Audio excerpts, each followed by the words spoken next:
एक बार फिर शुक्रिया अदा करेंगे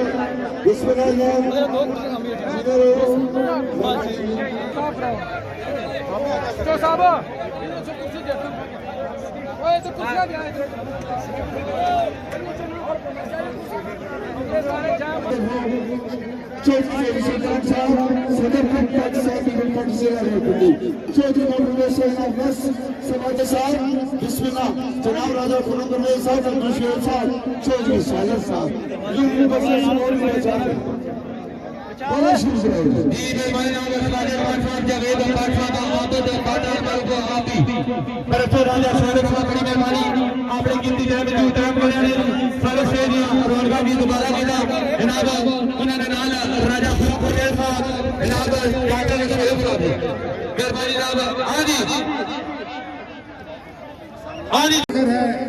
आपने हर दौर में राजा परवेज अशरफ साहब के साथ बड़ी मोहब्बत से दिया और हमने भी, क्योंकि आप लचपाल लोग हैं, डट कर आपकी खिदमत की।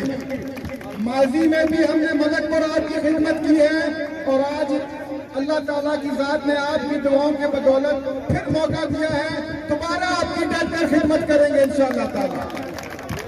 मलक पर में बहुत सारी निशानियां हैं राजा परवेज अशरफ, बहुत सारी सड़कें हैं और काम हुए हैं, जो काम रह गए थे जहाँ पे रुके थे वहीं से वो शुरू होंगे, ये मेरा आपसे आज वादा है जाने मलक। इसके साथ साथ मैं अपनी टीम का चौधरी महबूब साहब यहाँ मौजूद हैं, डॉक्टर शोएब साहब मौजूद हैं, जकी साहब, काजी नुमान साहब, चौधरी सईद साहब, रिजवान भाई, जहांगीर साहब, डॉक्टर रशीद साहब बैठे हैं, अब्दुल हमीद कुरैशी साहब मेरे बुजुर्ग हैं, बड़ी दूर से आए हैं, इनका भी शुक्रिया। ज्यादा देर आपके और खेल में हाइल नहीं होंगे, इस उम्मीद के साथ कि ये मेले सजते रहें, ये स्पोर्ट्स के प्रोग्राम होते रहें और इलाका यहाँ आता रहे। आप सबकी बहुत मेहरबानी। आप सबका बहुत जिंदाबाद जिंदाबाद।